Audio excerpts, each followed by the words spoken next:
4月19日、日本時間、そして4月18日、アメリカ時間。その日の球場には、勝敗を超えた物語が静かに息づいていた。100歳の野球ファン、桃代、ケリーさん。日本で生まれ、戦争の記憶を抱えながら生き抜いてきた彼女にとって、この日はただの観戦日ではなかった。大谷翔平や菅野智之と直接出会い、サインを受け取り、同じ空間で笑顔を交わす。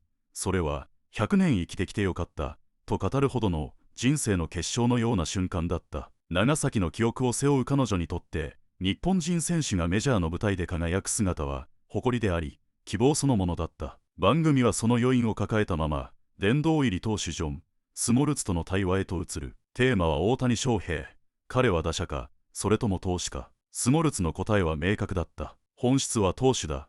と、もし運命を分ける第7戦があるなら、打席よりもマウンドに立つ彼の価値が勝る。一人のファンの夢と、一人の選手の本質。その二つが交差したとき、野球は単なるスポーツを超え、人生そのものになる。この物語の続きを、ぜひ見届けてほしい。I got a very special guest. It's a 100-year-old baseball fan, Momoyo Kelly. Yeah, And yeah. today means a lot to her. She's Yeah. from Japan, but she's getting a chance to meet a lot of baseball players. I How know. special is today for you? I'm special. My lifetime. I'm glad I live 100 years. So I'm glad my son bring here. So he's all baseball fan, lucky baseball fan. You got a chance to meet Shohei Ohtani, Sugano-san, and all the Japanese players. Why was that so important for you? Yeah, so I'm so lucky.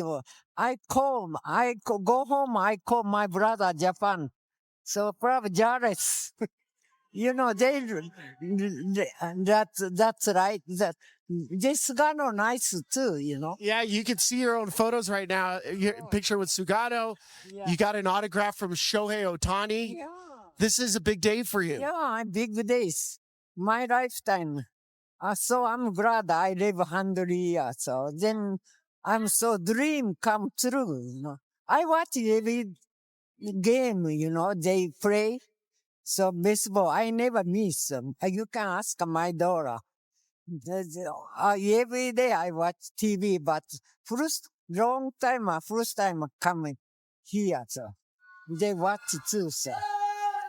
How important is it for you to see Japanese baseball players playing in the Major League Baseball? Yeah, I never see. First time. This guy no nice too, huh? He very nice guy. So I told when he pitches, my daughter, my son of come see, you know. He retired already, so he you know, he probably come. He planned to go Japan this year, you know, this June.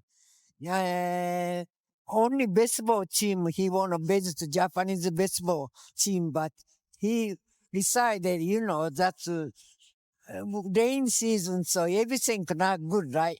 They go up price, you know, airfare, $2,000 something. Momoya, thank you so much for being here today. We love seeing you today. We're glad today was a special day for you. I never miss though.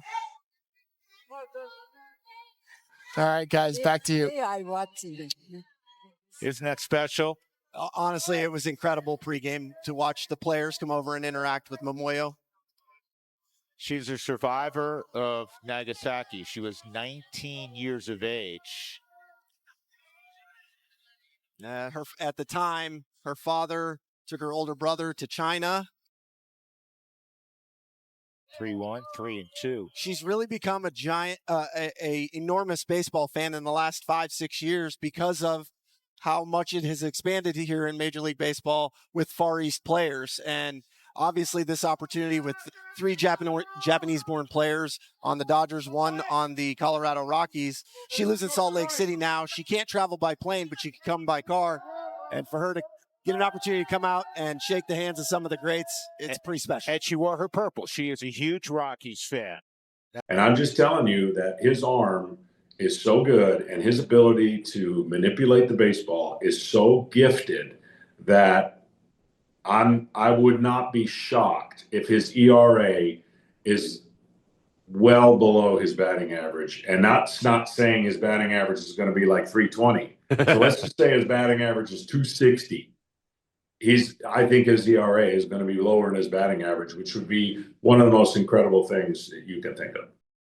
How often do you get to have a Hall of Fame legendary pitcher on your baseball show? Well, here on Flippin' Bats, that answer is every single week. And today is that day that the Hall of Famer from the Atlanta Braves, John Smoltz, joins us. What a fun, awesome conversation we're going to have today. I've been talking a lot about Shohei Ohtani and the Cy Young Award potential for this year, so I'm going to ask John Smoltz, pitcher himself, about that possibility. Also, Mason Miller. I've talked about what he might need to do to win the Cy Young Award, so I'm going to ask John Smoltz, the perfect guy to ask. He was a starting pitcher, he was a closer, and he's a Hall of Fame pitcher. Can Mason Miller win the Cy Young Award as a closer, and what will it take? We're going to talk about the New York Mets. Is he concerned about the New York Mets? Are the Braves back? I'm also going to ask him why he doesn't. What does he need to do to get a statue in Atlanta around the Braves Stadium? I'm going to ask him about that. And then the Milwaukee Brewers, who just won a baseball game by bunting many times, just bunt after bunt after bunt, and it won them the baseball game. And I'm going to ask John Smoltz about that because he. I'm pumped to ask him about that. I think he's going to love it. But this is a really fun conversation today. A lot of great things to talk about. And without further ado, I am pumped to welcome in now, as we do every single week here on this show, the Hall of Famer, John Smoltz. John, how are we doing this week? We're doing good. Augusta came and went. We can focus on baseball a little bit more now. You know, as the season starts warming up, the weather starts warming up, we find out a lot about teams here in this month. I want to start with you this week with a conversation I've been having over the last week or so, and it's with Shohei Ohtani. Shohei Ohtani has been unbelievable on the mound. He gave up his first run in his most recent start. He ballooned his ERA to 0.50. He struck out 10 guys in 6 innings and was again masterful on the mound. John, you've had high praise throughout our time on this show talking about Shohei Ohtani as a pitcher. Could we see Shohei Ohtani win a Cy Young Award this year? Well, based on I don't want to say watered down statistics of innings pitched, the answer is yes. You know, because he's spread out and they're going to take their time with him, and because he does obviously superstar hitter too, you know, you typically would think that it would take about 180 innings, but 160 innings, I think, if I'm mistaken, is one of Cy Young. So the answer is yes, but I've always felt that. Like, I felt like we've talked about it, and, you know, whatever people think, I don't care because I'm right, is that the fact is that he's showing what he can do now on the mound. He's always showed what he could do at the plate. But he didn't hit in this last game, so he was totally focused on pitching, which is a unique thing, by the way, because he doesn't do that very often. Yeah. And I'm just telling you that his arm is so good and his ability to manipulate the baseball is so gifted that I would not be shocked if his ERA is well below his batting average. And that's not saying his batting average is going to be like 320. So let's just say his batting average is 260. I think his ERA is going to be lower than his batting average, which would be one of the most incredible things that you can think of. I think he wants it. And that's an interesting conversation because everybody that does what they do, you know, like Paul Skeens wants it, Tarek Skubal wants it. But Shohei, seemingly, when he sets his mind to something, for example, the year he was out with his first year with the Dodgers, he wasn't pitching. He wanted to do something different. So he went 50-50. He started the 50-50 club. He's back on the mound now. And he's always talked about pitching, and he views himself as a pitcher. I think he wants to win a Cy Young Award, and I think he knows that innings conversation is going to be a thing. So, one, do you agree with that? But two, I think I'm excited to see him push that extra inning per start because I think he knows he needs those innings. I think if he's on any other team, this wouldn't be a discussion. But because the Dodgers are in such an elite position, you know they're going to manipulate their roster and their pitching rotation because their only eye on the prize is winning another and manufactured third world championship in a row. So I think that hurts him a little bit. But I also think they have the utmost respect for Shohei Ohtani as long as it's not going to hurt the future of the playoffs, they'll give him that opportunity. Why wouldn't you? He's franchise. He's the franchise. He's made you a ton of money, and you've paid him a lot of money that's coming later. So I think if it was on any other team that wasn't in the position the Dodgers are, he would absolutely pitch 180 to maybe 200 innings. So I think you're right on that, and I think he's going to utilize his mind, his will, and his extreme talent to put to bed once and for all that he can do whatever he wants to do. Yeah. Before we move on from Shohei, an interesting question for you that I had earlier this week that kind of sparked a lot of interesting answers. How do you view Shohei? And it's interesting because I think a lot of people from Japan, and Shohei himself included, view him as a pitcher first. But a lot of Americans, I think, view him as a hitter first, pitcher second, as a Hall of Fame pitcher watching Shohei, but an American. How do you view Shohei Ohtani? Hitter first or pitcher first? Well, I've always viewed him a pitcher first, but it's skewed because they here in the States have only get to see him as a starter. I mean, very few as a starter. He's been hurt. Yeah. So that interaction of what is he, for sure here in the States, he's a hitter because that's what they've gotten to see him do. Yeah.